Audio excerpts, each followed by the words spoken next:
They are categorized.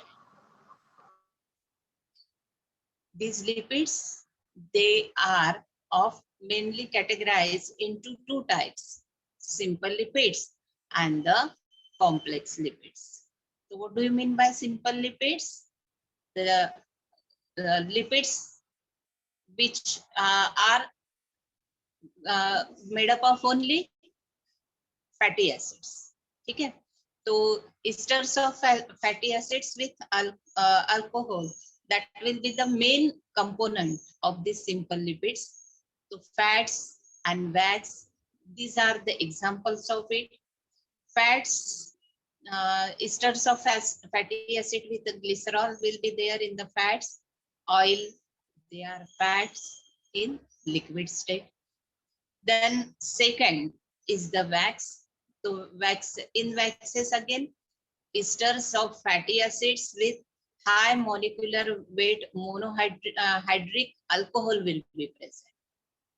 What about the complex lipids? तो complex lipids जो है, in addition to these fatty acids and alcohol, they may have another group also. So phospholipid is the example of it. So these phospholipids, they contain, these are the lipid which will contain fatty, in addition of this fatty acid, they will contain alcohol and phosphoric acid residues. So they may have nitrogen, then sulfur, like that. So example of it is glycerophospholipids. So in glycerophospholipids, glycerol, it will be alcohol. Then sphingospholipids. So sphingospholipids may, the alcohol is sphingosine. This is the alcohol present in it. Then second example is glycolipids. So glycolipids, it will contain sphingosine and carbohydrate. So sphingosine, alcohol, and carbohydrate, that will present besides fatty acids. Then these lipids, they are again categorized into other complex lipids. So sometimes other complex lipids, they may contain sulfur or amino acids may be present. So lipoproteins, these are placed in this category, means they are placed in the other complex lipids. Okay. There are some derived lipids also. So these derived lipids, they will contain fatty acid, glycerol, steroids, other alcohols, fatty aldehydes, or ketone bodies, or hydrocarbons, or lipid soluble vitamins and hormones. They all included in these derived proteins. Okay? Because they are unchanged glycerides. Do you understood this one? Then again, cholesterol, cholesterol esters, they are the neutral lipids. ये जो है तो neutral lipids है. These compounds, they are produced when the hydrolysis of simple and the complex lipids takes place. So there are different types of lipids which we have to discuss. So here, the firstly, the simple form of lipid, that is the fatty acid, we had started to study. So fatty acid, these are nothing but the carboxylic acids, or we can say organic acids, and they have long aliphatic tail or a chain, we can say. So they are maybe saturated or unsaturated. So what do you mean by saturated fatty acid? So when only single bond will be present between carbon and carbon, so they are called as saturated fatty acids. Saturated fatty acids, they have a high melting point as compared to unsaturated fatty acids, and they have ability to pack their molecules together. which will leads to the straight rod like structure in them. And what about the unsaturated? So unsaturated fatty acids, they are they contain at least one double bond between the two carbon.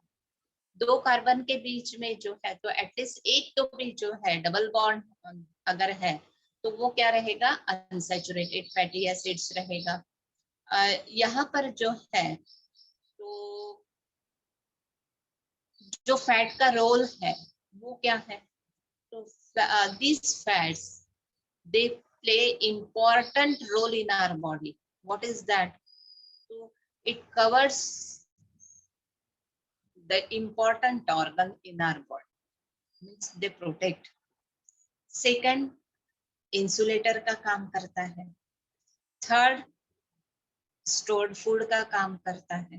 ठीक है, it ये जो है तो fat soluble vitamin जो है they need these fats so that they can effectively act on the body.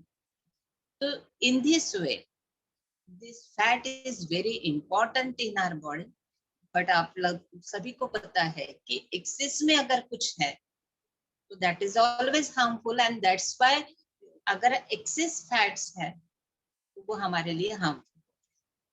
ठीक है, now wax, तो waxes these are the esters, ये esters यानी ऑर्गेनिक कंपाउंड्स हैं जो कि बने हुए होते हैं जब हाइड्रोजन जो है तो उसका रिप्लेसमेंट होता है एसिड के साथ में या अल्कली के साथ में या दूसरे किसी ऑर्गेनिक ग्रुप के साथ में।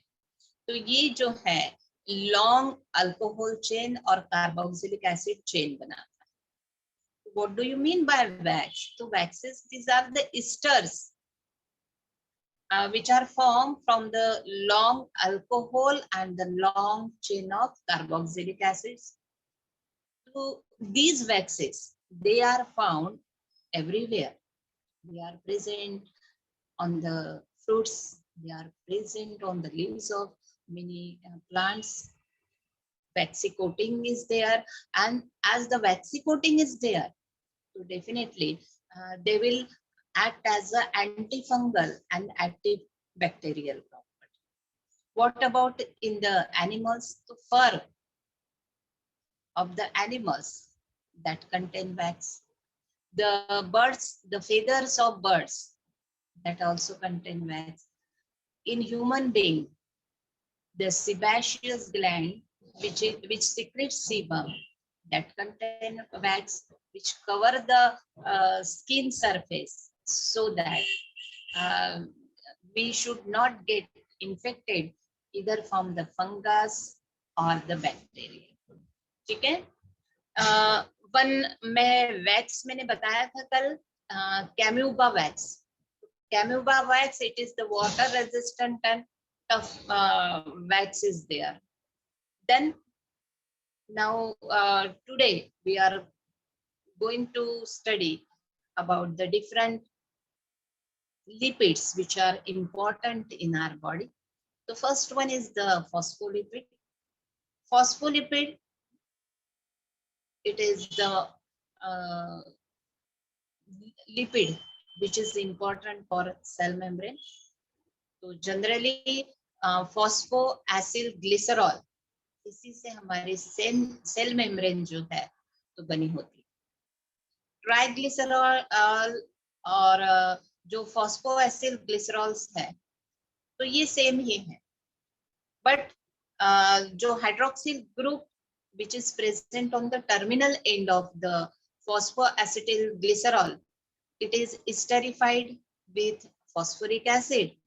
And in place of fatty acid, which will it will form phosphatidic acid. वहां पर phosphatidic acid जो है वो फॉर्म होता है। ठीक है, ये फॉस्फोलिपिड जो हम यूज करते हैं तो ये फॉस्फो एसिल ग्लिसरॉल है एक्चुअली, जिसमें फॉस्फेट ग्रुप प्रेजेंट होता है, and that's why we use this term. Now let's see about the steroids.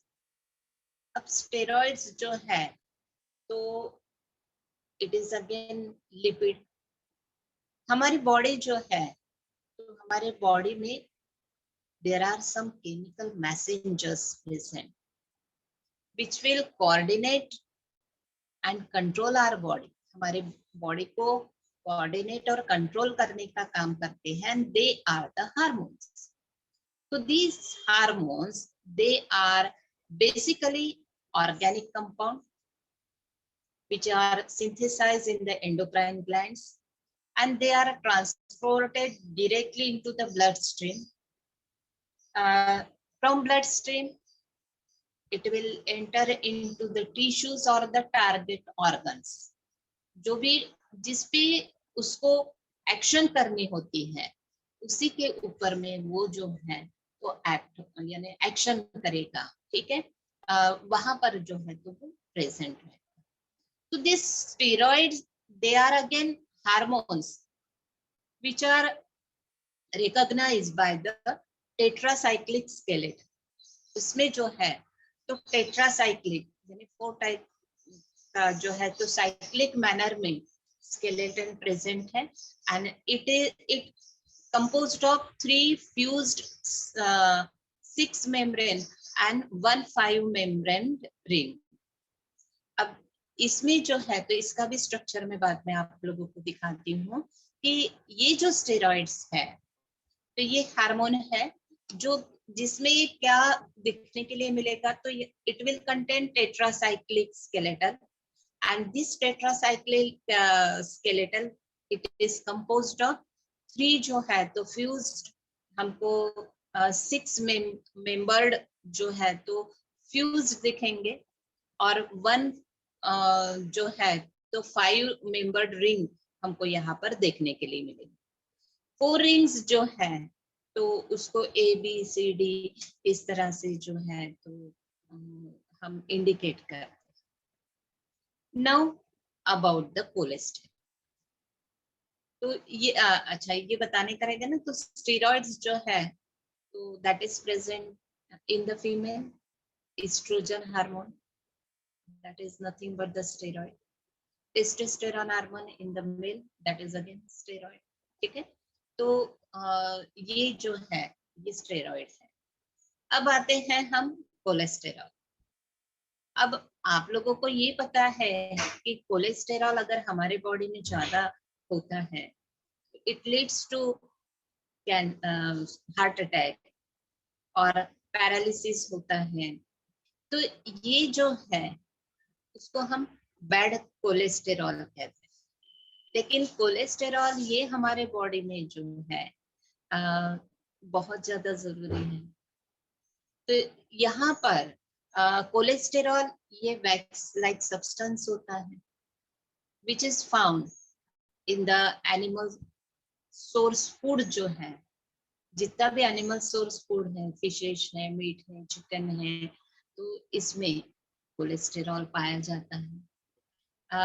Triglycerides, low density lipids या हाई डेंसिटी लिपिड्स या वेरी लो डेंसिटी लिपिड्स, ये जो है तो ये डिफरेंट टाइप के कोलेस्टेरॉल जो है वो हमारे ब्लड सेल्स में प्रेजेंट होते हैं. तो you will study about all this when you will study about the biochemistry. जब बायोकेमिस्ट्री पढ़ोगे तो उस समय में इसका डिटेल स्टडी हो. ठीक है, कोलेस्टेरॉल जो है तो ये एक important lipid. It is present in the cell membrane. It is the sterol means cholesterol जो है तो ये स्टेरॉइड और अल्कोहल इसका कॉम्बिनेशन है. स्टेरॉइड और अल्कोहल का कॉम्बिनेशन होने की वजह से इसको स्टेरॉल कहा जाता है. ह्यूमन बॉडी में this cholesterol it is synthesized in the liver. Liver में जो है हमारे ये सिंथेसाइज्ड होता है. ठीक है, तो ये जो कंपाउंड है ये बायोसिंथेसाइज्ड है. ये बायोसिंथेसाइज होते हैं सभी लिविंग सेल्स में and they are very important for the formation of cell membrane. जो सेल मेम्ब्रेन है उसके फॉर्मेशन के लिए कोलेस्टेरॉल की जरूरत है। Do you understood? I am again repeating steroids and the cholesterol. So what do you mean by the steroid? Steroids, these are some kind of hormones which are typically recognized by the tetracyclic skeleton, and they are composed of three fused six-membered and one five-membered ring. So four rings that is assigned as A, B, C, and D. Okay. Here, cholesterol, it is the wax-like substance which is found in the animal source foods, but it is present in our cell because it is the main component of the cell membrane. Cell membranes, they are formed by this cholesterol and it is synthesized in the liver. हमारे liver में जो है synthesise होता है, ठीक है। और सभी जैसे ये जो है तो it is always present in the blood stream. जैसे हमारे बॉडी में अगर बहुत ज्यादा अगर बीपी बढ़ता है तो बीपी अगर बढ़ रहा है या हमारी बॉडी जो है तो एक प्रॉपरली फंक्शनिंग नहीं कर पा रही है, तो ऐसे समय में हम कोलेस्टेरॉल जो है तो सीरम कोलेस्टेरॉल करवाते हैं। क्यों करवाते? सीरम कोलेस्टेरॉल यानी ब्लड जो है तो उसमें कोलेस्टेरॉल की लेवल कितनी है वो देख दी जाती है। तो उसके लिए हम जो है तो जो टेस्ट करते हैं, अगर आप कभी रिपोर्ट देखो तो उसमें आपको ट्राइग्लिसराइड्स, एलडीएल, एचडीएल, एलडीएल ऐसे जो है तो टर्म्स दिखेंगे। तो these are nothing but the LDL है तो लो डेंसिटी लिपिड्स है, देन एचडीएल है तो हाई डेंसिटी लिपिड्स है, एलडीएल है तो वेरी लो डेंसिटी लिपिड्स है। तो ये सारे लेवल्स जो हैं जब हम ऑब्जर्व करते हैं, if it will B high तो definitely the persons may have in future the person may suffer from heart attack। ये जो है तो सस्पेक्ट किया जाता है तो और फिर उसको डाइट रिस्ट्रिक्शंस दिए जाते हैं। समझ में आया बेटा? Yes ma'am. ठीक है। अब यहाँ पर जो है तो सेल मेम्ब्रेन में स्टेरॉइड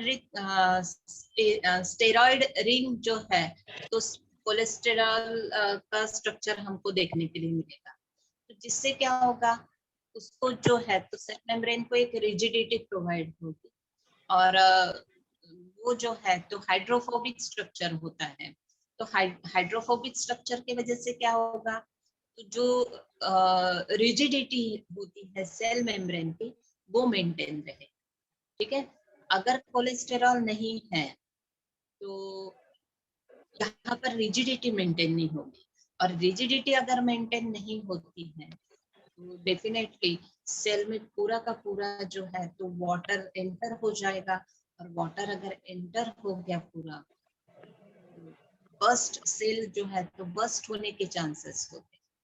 ठीक है। तो यहाँ पर जो है इसका यानी कोलेस्टेरॉल का बहुत बड़ा रोल होता है।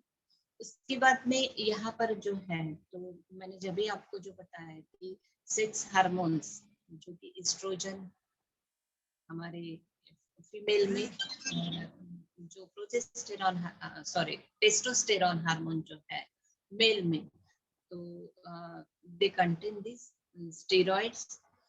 अब स्टेरॉइड्स के अलावा जो है तो इसमें विटामिन डी भी प्रेजेंट होता है।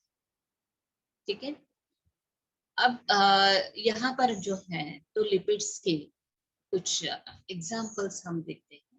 अब लिपिड्स जो है तो मैंने पहले भी बताया था कि यहाँ पर लिपिड्स जो है तो that is present in the butter, that is present in the ghee, that is present in the vegetable oil, then चीज।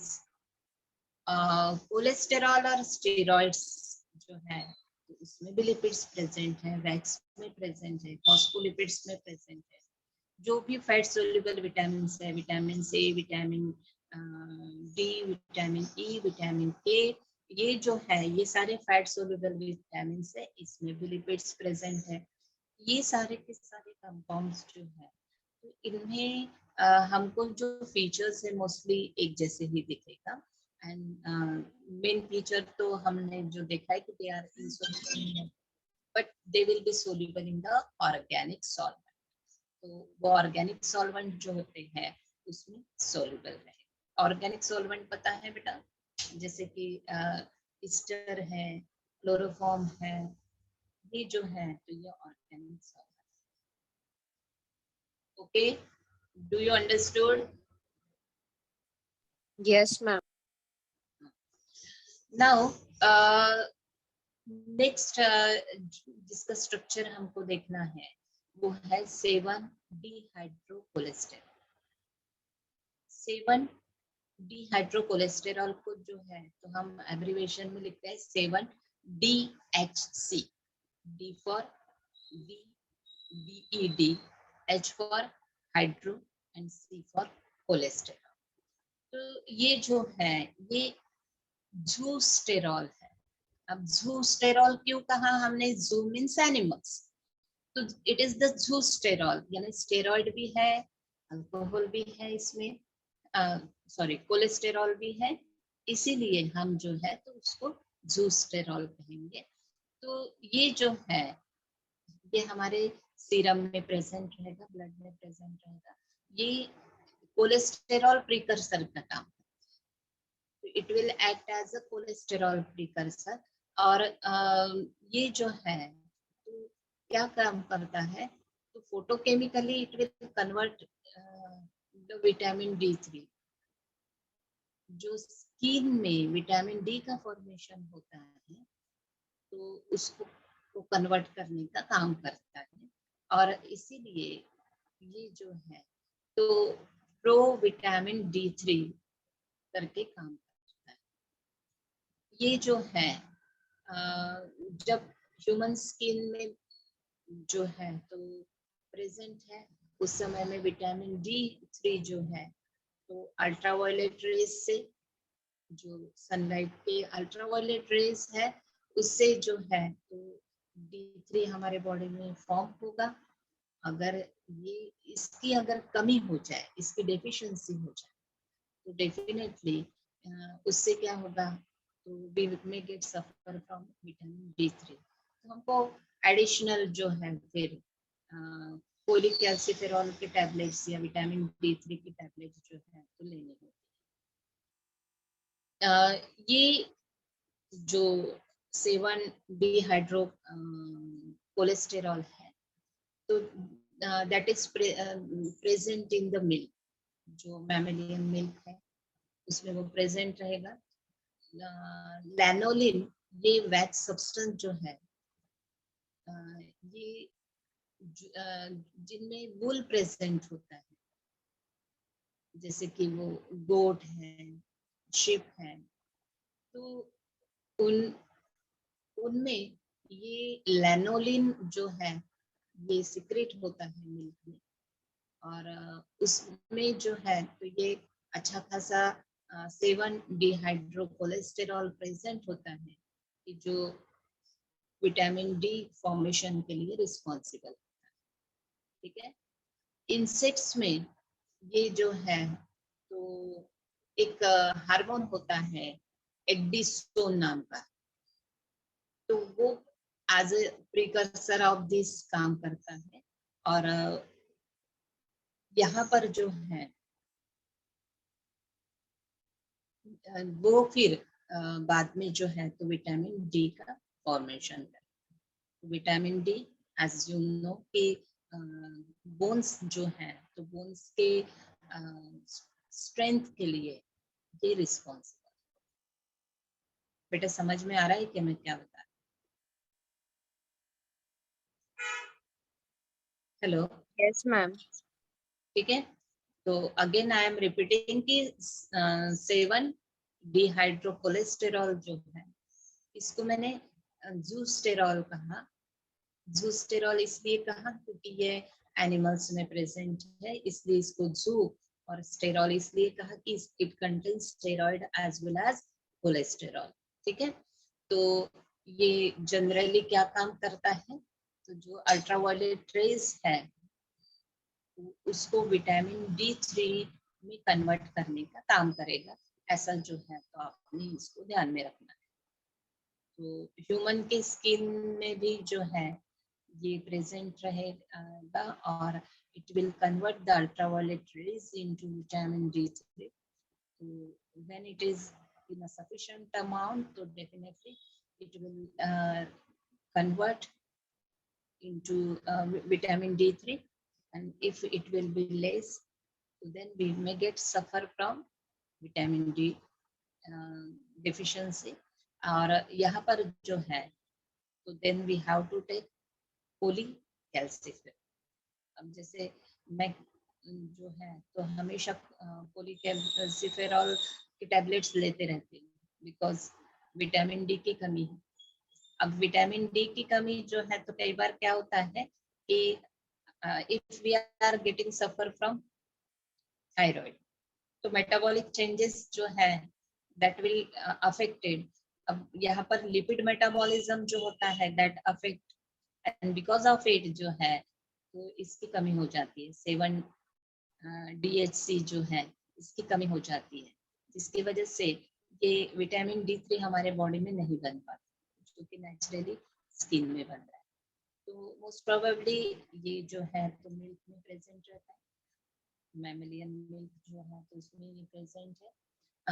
ये लैनोलिन नाम का जो वैक्सी सब्सटेंस जो कि जिसमें वुल बियरिंग मैमल्स जो होते हैं उसमें प्रेजेंट होता है, और वो जो लैनोलिन है that contain this 7 DHC and which will convert vitamin D by sunlight. Okay, और यहाँ पर जो है तो इंसेक्ट में it is the precursor of hormone ecdysone. तो एक्डाइसोन नाम का हार्मोन होता है जो कि ये प्रीकर्सर का काम करेगा। नेक्स्ट जो एग्जाम्पल हमको देखना है दैट इज द अर्गोस्टेरॉल। अब अर्गोस्टेरॉल जो है तो again it is the stanol, sorry, it is the sterol, and this sterol it is found in the cell membranes of fungi, protozoans, and ये जो है तो एनिमल सेल में कोलेस्टेरॉल के जैसे ही काम करेगा। अब बहुत सारे फंगी और प्रोटोजोन जो है तो वो इस अर्गोस्टेरॉल अगर है तो वो सरवाइव होते हैं, अगर अर्गोस्टेरॉल नहीं है तो वो सरवाइव नहीं होते। तो जो इसको सिंथेसाइज करता है वो एक एंजाइम होता है। ह्यूमन बीइंग में अर्गोस्टेरॉल जो है तो ये प्रोविटामिन फॉर्म है विटामिन D2 का। जो अल्ट्रावायलेट रेज जो है तो अल्ट्रावायलेट रेज से केमिकल रिएक्शन होती है हमारी बॉडी में और वो D2 प्रोड्यूस करता है। ये D2 प्रोड्यूस करेगा, उसके बाद में D3 प्रोड्यूस होगा। तो इस तरह से अर्गोस्टेरॉल जो है तो इसका रोल होता है। Again ergosterol, it is the sterol which is found in the cell membrane of fungi and the protozoans and serving many of the functions like the cholesterol. Because of many fungi and protozoans, they cannot survive without this ergosterol. The enzymes that synthesize it has become important target for the drug discovery. तो drug discovery करना है तो इसके लिए ये helpful रहेगा। Human nutrition में ergosterol, it is the provitamin form of vitamin D2 which is formed by exposure of ultraviolet rays under the skin. This is all about this ergosterol, 7 DSC, cholesterol and all. समझ में आया बेटा? Do you understood? Yes, ma'am. Okay. Yes, ma'am. Here there are some short notes maybe there about the values. First one is the iodine value. The abbreviation of this iodine value is IB. तो iodine value, what is it? ये जो है तो actually जो degree है unsaturation oil components की, उसका Uptake जो है, जैसे हेलोजन से हम जो अपटेक लेते हैं उसी को हम आयोडीन वैल्यू कहते हैं। मेल्टिंग पॉइंट और ऑक्सीडेटिव स्टेबिलिटी जो है, तो ये डिग्री ऑफ अनसैचुरेशन जो है तो इससे पता चलती है। आयोडीन वैल्यू ये जो है तो हमको एक जो है तो क्वालिफाई फैक्टर है एक्चुअली, ये जो हमको एस्टिमेशन देगा कि हाँ वो कितना अमाउंट। तो अगर आयोडीन वैल्यू ज्यादा है तो अनसैचुरेशन जो है दैट विल बी मोर, और यहाँ पर जो है तो ससेप्टिबिलिटी जो रहेगी ऑक्सीडेशन की दैट विल बी अगेन। ठीक है, जैसे पीनट ऑयल है, पीनट ऑयल यानी फली का जो तेल हम खाते हैं तो उसमें ये जो आयोडीन वैल्यू होती है तो दैट इज 82 to 107 होती है। और सैचुरेटेड में जो है वो रहेगी, जो सैचुरेटेड कॉर्न है तो उसमें वो रहती है 103 to 120। कॉटन सीड्स में आयोडीन वैल्यू जो होती है तो वो होती है 99 to 113। लिंसीड ऑयल जो होता है, जवस का तेल जो होता है, उसमें वो होती है 155 to 205। तो कंसिडरेबली जो है ये जो अनसैचुरेटेड है उसमें ज्यादा है और सैचुरेटेड में कम है। जैसे कोकोनट ऑयल जो है तो कोकोनट ऑयल में आयोडीन की वैल्यू कम होती है, 7.7 to 10.5 होती है। जो पामोलिव तेल होता है, पामोलिव ऑयल जो होता है तो ये उसमें आयोडीन वैल्यू जो है तो वो 44 to 54 होती है। बटर में या ऑयल में जो है तो वो होती है 25 to 40। तो इस तरह से ये आयोडीन वैल्यू जो है तो इससे हमको अनसैचुरेशन जो है ऑयल का, उसका जो डिग्री है तो वो पता चलती है। ठीक है, तो again I am repeating here कि what do you mean by iodine value? Iodine value, it is the measure of relative degree of unsaturation in the oil component as it is determined by the uptake of halogen. So because the melting point and oxidative stability, they are related to the degree of this unsaturation. So here iodine value,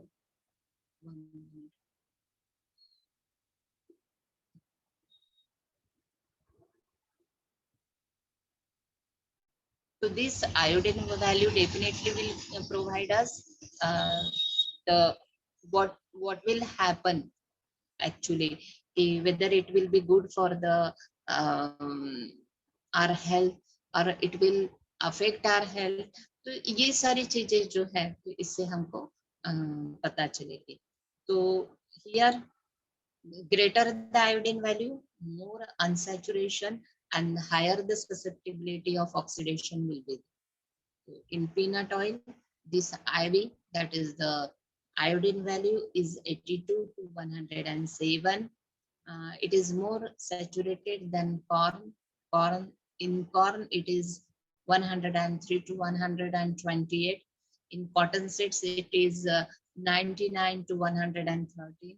In linseed it is 155 to 205, and it is less in the coconut oil, that is 7.7 to 10.5. In palm olive oil it will be 44 to 54, and in butter it will be 25 to 40. 2. Do you understood this one? इसको unit नहीं रहता, इसमें unit नहीं रहेगा। इतना समझ में आया बेटा? Yes, ma'am. Yes, ma'am. अब जो है तो the next value is given, that is the saponification value.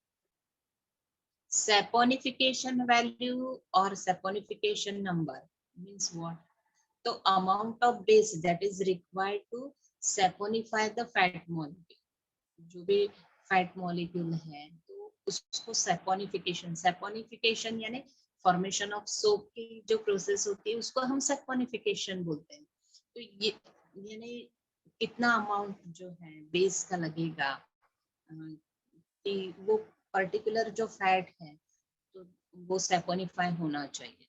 तो सैपोनिफिकेशन वैल्यू जो है ये हम जैसे पोटेशियम हाइड्रोक्साइड जो है तो उससे लिस्टेड करते हैं। सैपोनिफिकेशन वैल्यू जो है तो उसका अगर हमको प्रॉपरली डिफाइन करना है तो saponification value is that value which will represent the number of milligram required to satisfy 1 gram of fat under specific condition. तो कितने मिलीग्राम हमको जो है तो बेस लगेगा ताकि सैपोनिफिकेशन हो जाए फैट का 1 ग्राम फैट का, ये जो है तो ये सैपोनिफिकेशन वैल्यू होती है। तो सोडियम हाइड्रोक्साइड अगर हम यूज करते हैं सैपोनिफिकेशन प्रोसेस के लिए तो सैपोनिफिकेशन वैल्यू जो है तो उसको हमको पहले पोटेशियम टू सोडियम में कन्वर्ट करना पड़ेगा। तो ऐसे समय में जो है तो हम KOH वैल्यू जो है यानी पोटेशियम हाइड्रोक्साइड की वैल्यू जो है तो उसका रेशियो ये करते हैं। और जैसा ratio of molecular weight of potassium hydroxide to the sodium hydroxide ऐसा जो है तो वो किया जाता है और उसकी वैल्यू होती है 1.403। So again I am repeating saponification value. Saponification value or the saponification number, it is the amount of base that is required to saponify the fat molecule or sample, any sample whatever it will be given. So generally saponification value it is listed in potassium hydroxide, and saponification value it is defined at that value which will represent the number of milligram required to saponify 1 gram of fat under the specific condition. So in case of sodium hydroxide, if we are using this sodium hydroxide in saponification process, then the saponification value must convert it from potassium to sodium by dividing this potassium hydroxide value by the ratio of molecular weight of potassium hydroxide to sodium hydroxide, and that value is 1.403. Do you understood this one again? Yes, ma'am. Okay. Yes, ma'am. Do you have any difficulty regarding this? आपको कोई difficulty है बेटा? ये सारे terms समझ No, में आए? ma'am. देखो मैंने पहले भी बताया था कि यहाँ पर जो है अभी तो आपको सिलेबस काफी कम है, ठीक है। We are at the end point, हम अभी एंड पॉइंट पे आ चुके हैं। यहाँ पर जो है तो कुछ जो डिटेल में जैसे पूरा मैकेनिज्म जो है कैसे होता है तो that you will be study in biochemistry. तो बायोकेमिस्ट्री में ये पूरा डिटेल में आप लोगों को, ठीक है। मैं यहाँ पर जो है तो अभी आप लोगों को शेयर करना चाह रही हूँ कि स्ट्रक्चर जो है, जो लिपिड का स्ट्रक्चर है, सैचुरेटेड अनसैचुरेटेड का स्ट्रक्चर जो है, तो ऐसे एज अपने को बहुत ज्यादा एक्सप्लेनिंग नहीं है। आप लोगों को वो फिगर जो है तो वो ध्यान में रखना है। मैं आपके नोट्स में जो है तो आज सेंड करूंगी ही, उसको यू गो थ्रू इट, ठीक है। I want to share you today first. Yes, ma'am.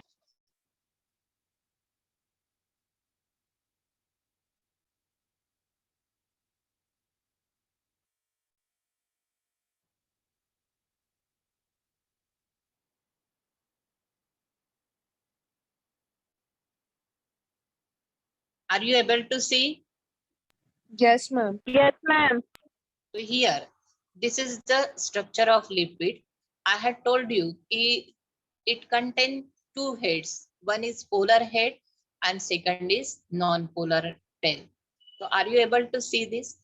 This polar head, it is hydrophilic, means it will attract the water molecule, and non-polar tail, that will not attract, that will repel the water molecule, and that's why it is called as hydrophobic. So this is the lipid bilateral structure. Then let's see about the saturated and unsaturated. So here, see, this is the saturated one.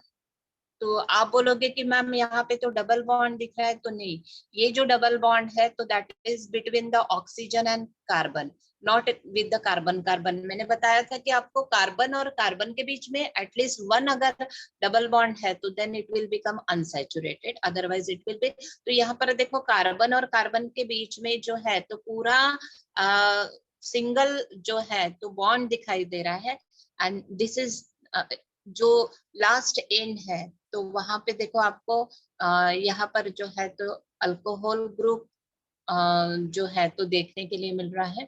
और यहाँ जो है अब मैंने ये भी बताया था कि सैचुरेटेड जो है तो उसमें स्ट्रेट चेन रहेगी, और यहाँ पर अनसैचुरेटेड में जो है तो देखो कार्बन और कार्बन के बीच में जो है यहाँ पर डबल बॉन्ड दिखाई दे रहा है।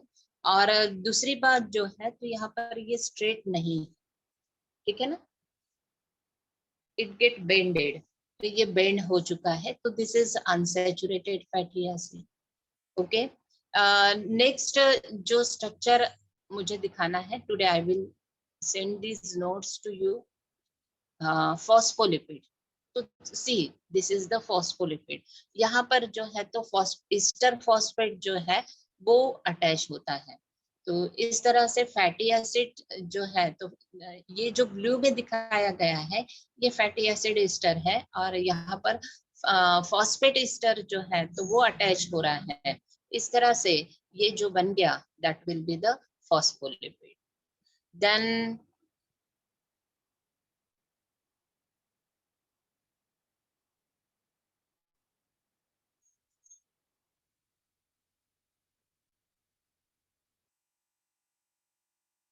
स्टेरॉइड का, ठीक है, ये जो स्टेरॉइड है देखो यहाँ पर आपको जो है तो ये जो 1 2 3 4 जो लिखा हुआ है तो ये सारे कार्बन्स हैं, ठीक है। तो दिस कार्बन्स आर देयर, और यहाँ पर जो हमने अभी बताया था कि स्टेरॉइड्स जो है तो ये टेट्रासाइक्लिक स्केलेटल है। देखो 1 2 3 4, पहले तो इस तरह से जो है तो ये टेट्रासाइक्लिक है, यानी एक कर्व, दूसरा कर्व, तीसरा और चौथा, इस तरह से जो है ये कर्व बना हुआ है। और यहाँ पर ए बी सी डी ये जो है तो हमने 4 रिंग्स जो है तो उसको रिप्रेजेंट किया हुआ है, ठीक है। और बाकी के जो है तो हमने कार्बन्स को यहाँ पर नंबर्स में दिया हुआ है। तो you will see that how this carbons are there. तो टोटल जो है 29 carbons are there, sorry 30 carbons are there, not 29, 30 carbons जो है तो स्टेरॉइड में प्रेजेंट होते हैं। डू यू अंडरस्टूड बेटा? अगर हम कोलेस्ट्रॉल का स्ट्रक्चर देख रहे हैं तो this is the cholesterol structure. तो यहाँ पर देखो लास्ट में जो है तो OH दिखाई दे रहा है, बाकी जो है तो 1 2 3 4 यहाँ पर जो है तो 1 2 3 यहाँ ये जो है तो रिंग्स बने हुए हैं। यहाँ मेम्ब्रेन सेल जो है तो हमको दिख रहा है कि वो अच्छे से बाउंडेड स्ट्रक्चर यहाँ पर हमको प्रेजेंट दिखाई दे रहा है, ठीक है। देन अभी जो है तो डिहाइड्रोकोलेस्टेरॉल। अब ये जो डिहाइड्रोकोलेस्टेरॉल है तो इसमें अगर आप देखोगे तो कोलेस्टेरॉल और डिहाइड्रोकोलेस्टेरॉल में ज्यादा डिफरेंस नहीं होता, ठीक है। सिर्फ यहाँ पर जो है तो हम लोगों को जैसे थोड़ा बहुत जो है तो कार्बन और हाइड्रोजन जो मिथिल ग्रुप है तो उसमें थोड़ा बहुत चेंजेस दिखता है, अदरवाइज जो है तो वो स्ट्रक्चर सेम होता है। अर्गोस्टेरॉल में भी जो है तो मोस्ट प्रोबेबली स्ट्रक्चर सेम ही होता है, थोड़ा सा डिफरेंस होता है। जो डबल बॉन्ड और सिंगल बॉन्ड यानी मिथिल ग्रुप जो है तो उसमें थोड़ा बहुत हमको जो है तो उसमें स्ट्रक्चर दिखाई दे। डू यू अंडरस्टूड बेटा? Yes, ma'am. Yes, ma'am. समझ में आया सभी को? Okay. Yes, ma'am.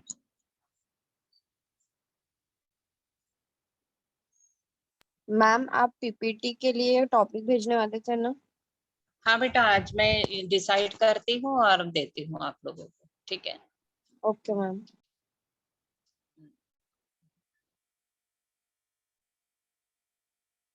So today I am going to end it. Only 2-3 topics are remain. Otherwise, our syllabus is completed. ठीक है?